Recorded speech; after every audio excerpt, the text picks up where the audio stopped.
with runoff still in full bloom in Colorado streams, we headed back to Utah again. We did our regular walk from the upper parking lot at the spillway down the steep trail to the river itself, which is now flowing at around 2,000 feet in the afternoons. Flows are up and down, and we had very little success in the 2 miles we walked downstream, throwing streamers along the bank.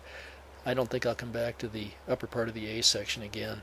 But on the way home, found this nice flat area. The water is 2 to 3 foot deep. We had a little breeze in the air, as you can tell, and I started catching a few fish. I finally decided to stick with the cicada, and it seemed to be a pretty good decision. It wasn't terrific action, but at least we finally got a few fish on. Managed to catch a handful right here without basically moving my feet, so that was fun. At a certain point, after this was finished, we did the hike back to the parking lot, had a quick dinner, and we were waiting really for the sun to leave the water, which it did, and then we worked our way down to the put-in area at the spillway and began casting again in a short 100-yard section of the area below the dam. Here the action was wonderful. Actually caught some brown trout in here, which I've never had the pleasure of doing before. It's always been rainbows, but today it was just fine. I suspect we were here for an hour and probably ended up landing and releasing a dozen fish at least.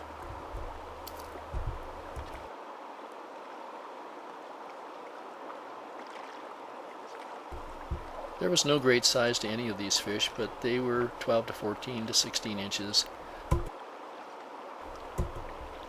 And certainly a lot more fun than spending 2 or 3 hours on the water with nothing to show for it at all.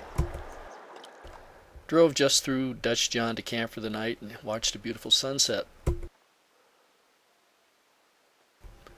We're up early the next morning. We're the first people to leave Little Hole on the way upstream. Early morning flows are still around 800 feet, so we started catching fish pretty much out of the box after we'd gone up a mile and a half or so. It was wonderful having no competition along the bank, and we did our walk a good 3.5 miles up the river. By the time we'd reached the top of our walk, the flows were back up to 1,600 to 2,000 feet, and it certainly didn't seem to hurt any of the fishing at all. These fish love the cicada. They actually preferred a orange and black banded legged one to a green and black banded one. The cicada pattern we tie is done with a very flat wing. A white post would help, but when this fly lands upside down in the water, as it sometimes does, the fish would immediately be put off by that. So I'm pretty much satisfied with missing 60 to 80% of the strikes, and we'll just take what we can and enjoy it. Further upstream we got, the sizes seemed to improve.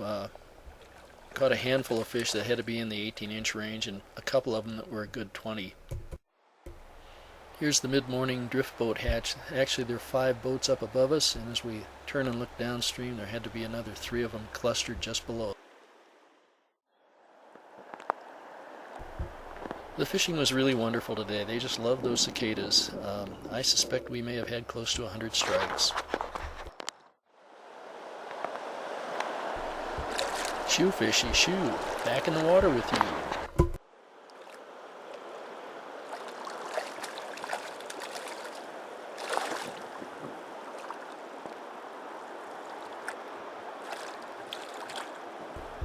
So on and on this great fishing went all through the middle of the afternoon.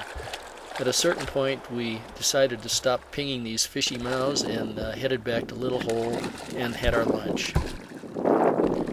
After lunch we did a short walk down the upper part of the B section and had very similar success on a dozen more fish or so. Around 3 o'clock in the afternoon we finished up, loaded up the car and drove out to Flaming Gorge Reservoir. Had some nice trolling with a full sink tip line and a couple of woolly buggers behind it that afternoon. Smallmouths were all we caught on this day and the following morning. We won't object. These are nice fighting fish and good sized. Along the bank when we were fishing 30 feet off the shore, I suspect the sizes range from 1 to 2 pounds. Camping heaven is being in the back of our element in the evening. Here the old dog lays there, and my feet are laying there, and we're enjoying some beautiful little cumulus clouds through the tailgate and looking up through our skylight as well. The trolling remained outstanding the following morning. We were catching or getting a strike at least once every 5 minutes wherever we were.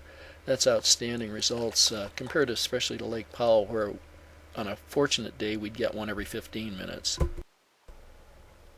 When my butt had enough of being cooped up in that canoe seat, we popped off the bank and did some casting off a point.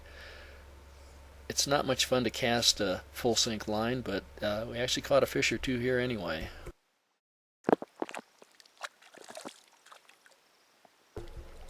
Went back to camp and re-rigged the outfit with a little planer board or diving board that works well with the full sink line. It actually gets the rig down 25 to 35 feet very quickly, and it proved to be very productive. We found a fathom line along the bay that seemed to be holding a lot of fish, and I could troll up and down it and get repeated strikes. And the fish were larger here.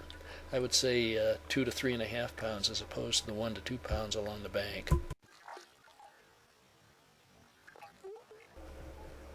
At a certain point, even this got too easy, so replaced the kayak on the top of the car, loaded everything back in, and headed down to the bottom of the B section down the back road to the Jarvie Ranch area. Had very little success there.